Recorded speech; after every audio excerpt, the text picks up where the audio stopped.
All right, and we're moving on from there to South Africa, where we have updates that the General Household Survey by Statistics South Africa has found that the number of children not attending school tripled at the peak of the COVID-19 pandemic. Stats SA says the pandemic negatively affected school attendance, with the number of children not attending school at an institution shooting from 10.9% in 2019 to 37.7% in 2020.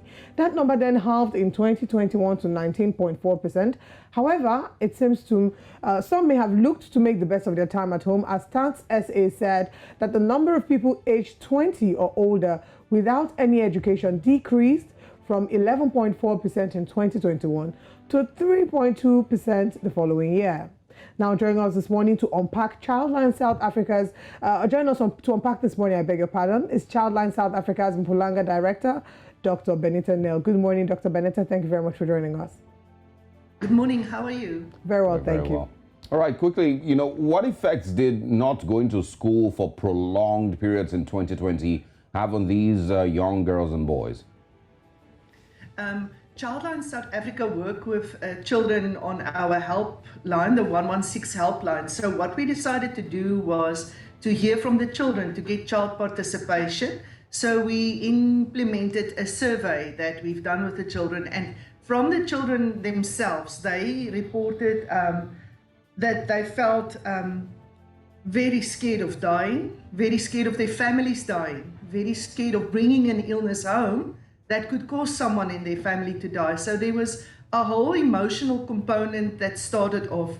And then children, there were two reflections mainly. One, not going to school, and secondly, not getting the education, the emotional fear part of it, and then also the wanting to go forward and move on with their lives and get an education.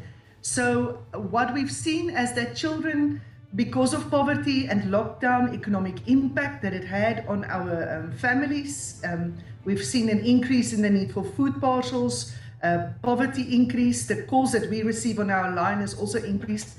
We heard from the children that they really wanted to go to school and to learn, but they were too scared to do it in a normal way. So there was initiatives of electronic ways of classes. There was initiatives of WhatsApp groups that teachers did with children, but there was also children that rebelled against this because they didn't have airtime, they didn't have money to link onto these classes, and teachers were strict, or group facilitators were very strict. Sometimes they would drop children off because they couldn't attend all the meetings. So the impact that it had is that children could lose hope, children could feel that it's no more useful to go. There has been serious emotional repercussions. We've had children that started using alcohols, children that using other drug things. There's some gang-related activities in small areas, but it is a concern because you don't want that for children. And then also there were suicidal thoughts of there is no future, we are losing hope. How are we going to ever get a matric certificate or education that will empower us to start working and break the cycle of poverty that we are currently experiencing in our home? Dr. Nel, you've painted a very important picture of what the lived experiences of these children are during the period. What do you say are some of the ways in which we can grant them hope? You've explained how a lot of them are afraid of their lives, afraid of losing loved ones, are afraid of bringing sicknesses home. What sort of intervention has been put in place or should be put in place to make life easy for them? What we've seen is that children internalize government's messages of sanitizing, wearing masks, keeping social distance, and that gave them some power back so that they felt, okay, maybe there's a way of dealing with this, maybe there's a way of recovering some of the control over my life back. We really wanted to work on resilience, breaking loneliness and isolation. During COVID and the hard lockdown that we had in South Africa, children couldn't really go out. They had to stay in the home and sometimes continue suffering abuse by the perpetrator with whom they had to stay in the home. So some of the children reported the only way that they could access help was through the toll-free line. They call us on 116. when we started moving about again, we worked very hard on building resilience, empowering children, linking them and teaching them about when to see signs of danger and how they can take control and start owning their own lives again, to get linked to various helping services that is there, government providing services that is there that can immediately respond to them. Deal with their anxiety and fear about their mortality. It is real. It is what they experience, but it shouldn't be a fixated issue that they are working on. We can help them work through those emotions and understand that, you know what, we have the power to work with possible solutions that government bring, inoculation that came, and it created strings of hope again. I think it is ours to now help with the basic needs, that we can just put people on a place where they have that respect again, they can eat a decent meal and start getting back to normal, if ever this is normal, so that they are able to go back to school, to leave home, and you know what, to commit again to completing the educational process. Is there a way that the South African government could have handled things better in that period? That of course Childline is now fighting to ensure that they put take these steps to ensure that of course these numbers, because it's not a good picture that has been painted with kids staying away from school. So how could the South African government have acted better? And of course, what's Childline doing currently? I think it was uncharted waters, and the government worked in partnership with various stakeholders. Our organization in Mpumalanga worked as frontline community awareness creators, where we went door to door. I think government worked extensively well. One of the impacts that we see is the hard lockdown might have influenced people. Also, the sale of alcohol, and should it start being selling again and not, children were very scared.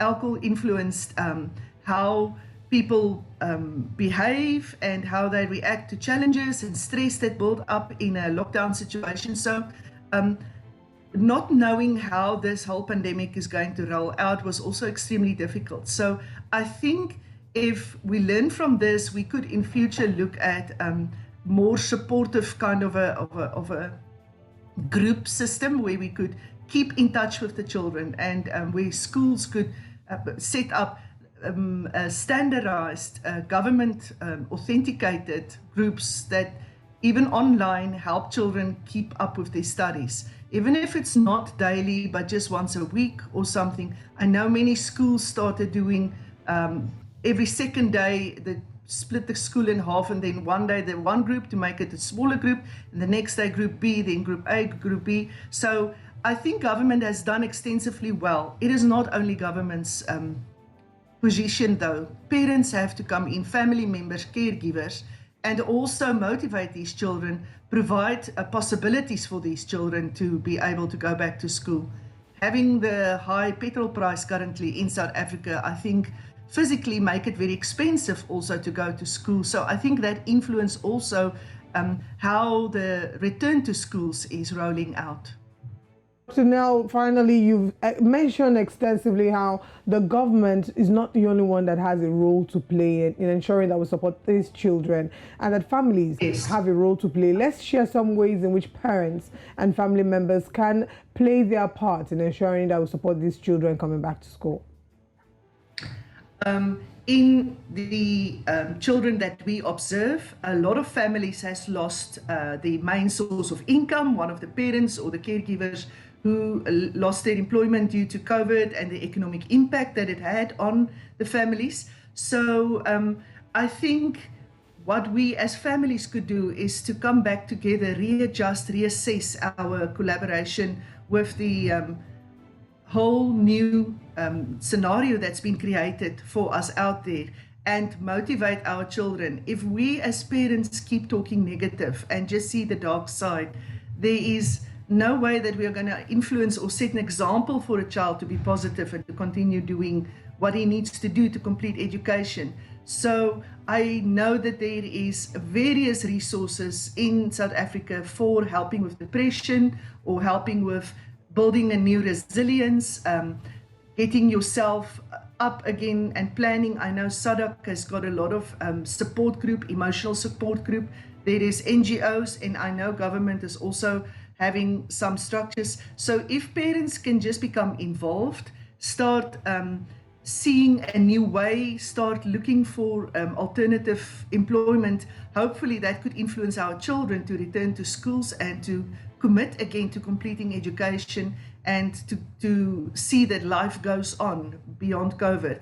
I do believe we can win this. I think we just need to get energy back and belief back into our society that this illness is over. We in South Africa completed our wearing of mask cycle last week, and you can see the impact still in some people still wearing the mask and others don't want to wear the mask. But not everybody is free to just leave the mask behind. I think the same thing happened with just being free to go back to school, being free to pick up the life as it used to be, and not exactly sure how are you going to go on from where you are at right now after the whole impact of the COVID pandemic that we experienced. All right, Dr. Nel, in 30 seconds, do you think, maybe there might be some adjustments, that could be made to meet these children where they are? Things may never return entirely to, how they used to be prior to 2020. So do you think that there might be some adjustments, with the educational system and the structure to ensure that more children, of course, are accommodated, regardless of being able to show up at school? I know that there is reviews in our Department of Education. I am not sure if there would be adjustments. And I also know of various schools that we work here in Mpumalanga with, where principals are having school, like a winter camp during the holidays, especially for the high school kids, to catch up, to make sure that they understand like the science and mathematics and extra classes at school. In schools, there's also this feeding scheme that government has in South Africa, and many children just come for the feeding scheme sometimes, but benefit because they then get involved in the educational activities, and that is really great. So I know that in terms of the syllabus, the Department of Education is looking and reviewing constantly, and then I know also all these initiatives in the schools. We also, as Childline, have different school group activities. In my office, we've got the Junior Management Committee, where we identified leaders in the school and we work with them in groups to build their capacity of being a junior manager, to influence their fellow school children and learners, to influence their society, their community, to change things and to get involved and to make it work again for us. So various such outreach groups are involved currently, and we hope that over a period of time, nothing just changed because you've done something once. It needs time to grow and to recover again.